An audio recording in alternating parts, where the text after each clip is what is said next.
তোমাৰ হাতত কৰিলো অৰ্পণ।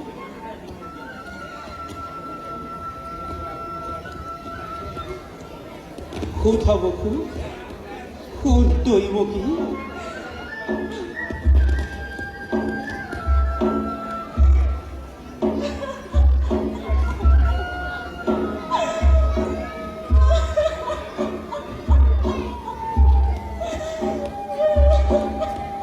সাবধান,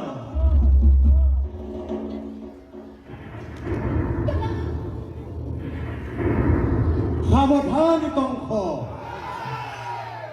যি দৈৱকীৰ বিয়া পাতি মহাসমাৰোহে আপোন পাহৰা আজি মূৰ্খ কংস তই।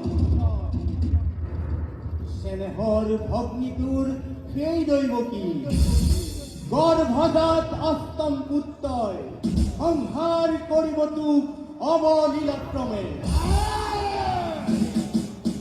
মৰণৰ দিনটোৰ দুৰন্ত সুৰ চমু চাপি আহে দিলে তাৰে আজি অপূৰ্ব সূচনা, তাৰে আজি অপূৰ্ব সূচনা, তাৰে আজি অপূৰ্ব সূচনা।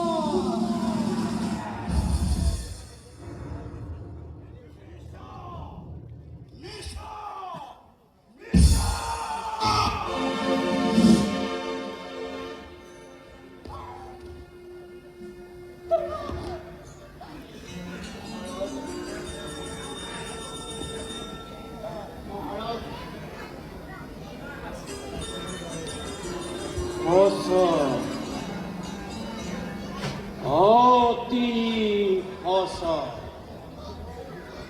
মনত পৰিছে সেই ধূৰ্য্যুতিৰ বল।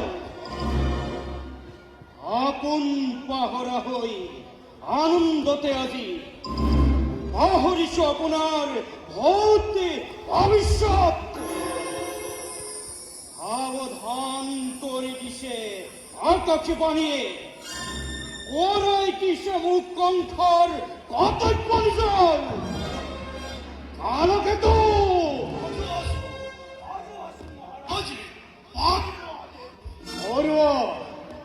ঘোর বিজুলি লেগে তোমার তীক্ষ্ণ তরুয়াল।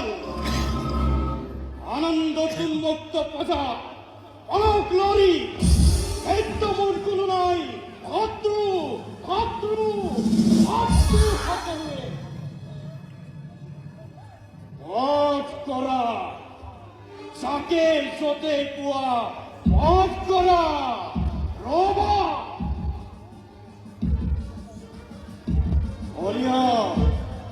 কলিয়া দতল হাতি আনি তুরন্তে মেলি দিয়া মথুরার পথর সমুদ্রে। আনন্দ আনন্দ উৎসব হোক দেবে ধ্বংসর ধমহা।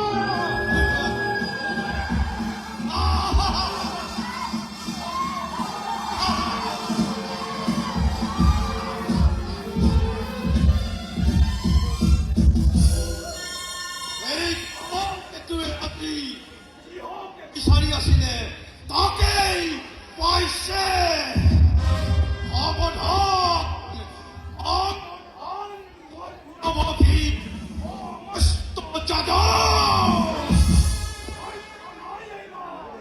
রক্ষা নাই সে কালকে তু তহ সমীপে।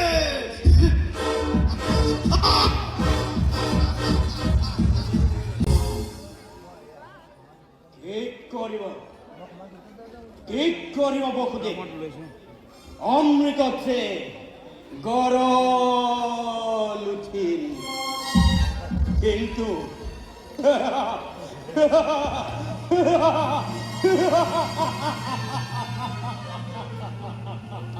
কংসৰ মৰণ।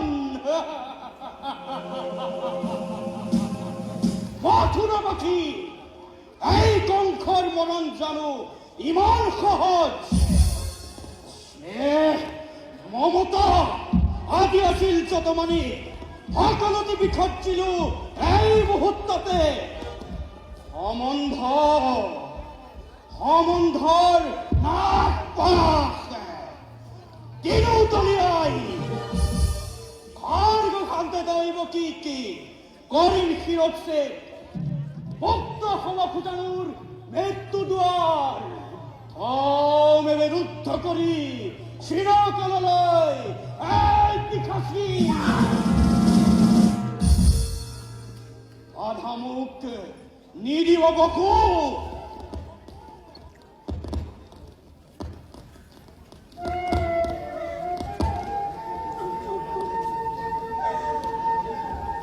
দাদা কিবা সেইটো অনৰ্থক মই ল'ব লাগে মৃত্যুদণ্ড আজি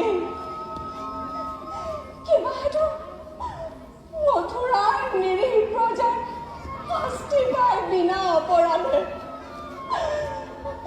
ৰজাৰ ৰাক্ষস মূৰ্তিৰে মানৱ নামত কলংক কিয় আনিছা দাদা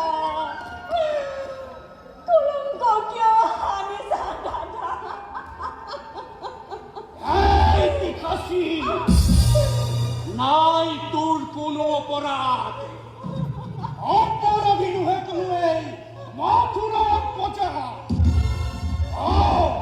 যত মানে অপরাধ এই মূর্খ হংসর কে খুৱাব খুদে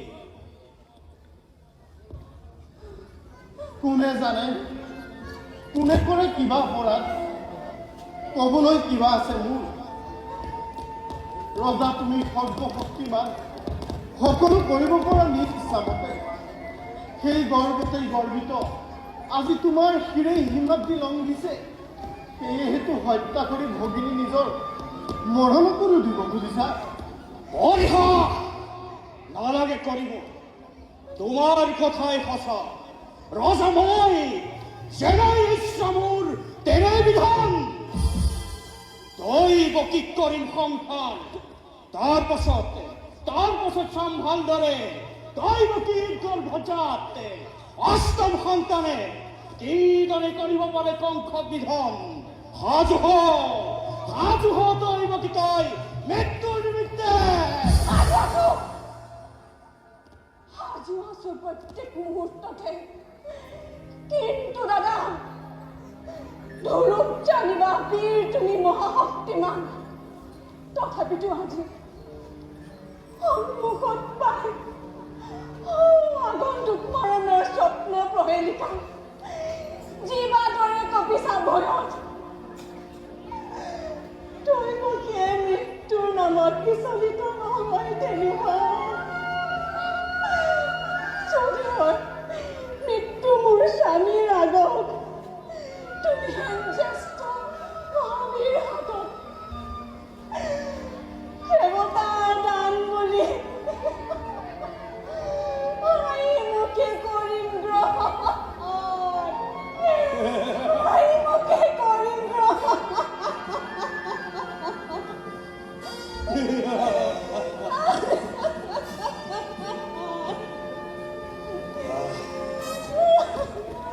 সঁচা কথা মহাৰাজ এনে কাৰ্য অতি অশুভ তেনে কাম কৰা যদি চাতো যুগে যুগে জগতৰ বীৰৰ সমাজে শতমুখেই কৰিব গঞ্জনা নল'ব তোমাৰ নাম হীনকে লাজতে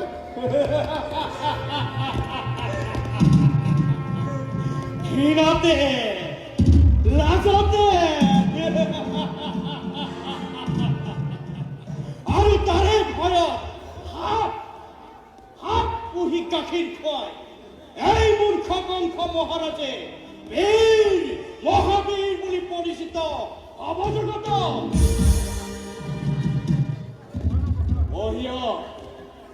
বহিয়া তোমাৰ যুক্তি হিতাকাংক্ষী মিত্ৰ মোৰ দমিব খোদে তাৰো আছে সহজ উপায় সহজ উপায় দৈৱকীও জীয়াই থাকিব তোমাৰো একোকে এটা অনিষ্ট নহ'ব কৰজোৰেই মিনতি কৰিছো দিয়া মোক দৈৱকীৰ প্ৰাণ অসম্ভৱ বহুদে তাৰ পৰিৱৰ্তে মহাৰাজ দৈৱকীৰ গৰ্ভত সকলো সন্তানে ভূমিষ্ঠ হোৱাৰ পাছতেই এটি কৰি আনি দিম তোমাৰ হাতত হত্যা কৰি সিহঁতক ভবাত্মিক সাৱধান দি চেষ্টা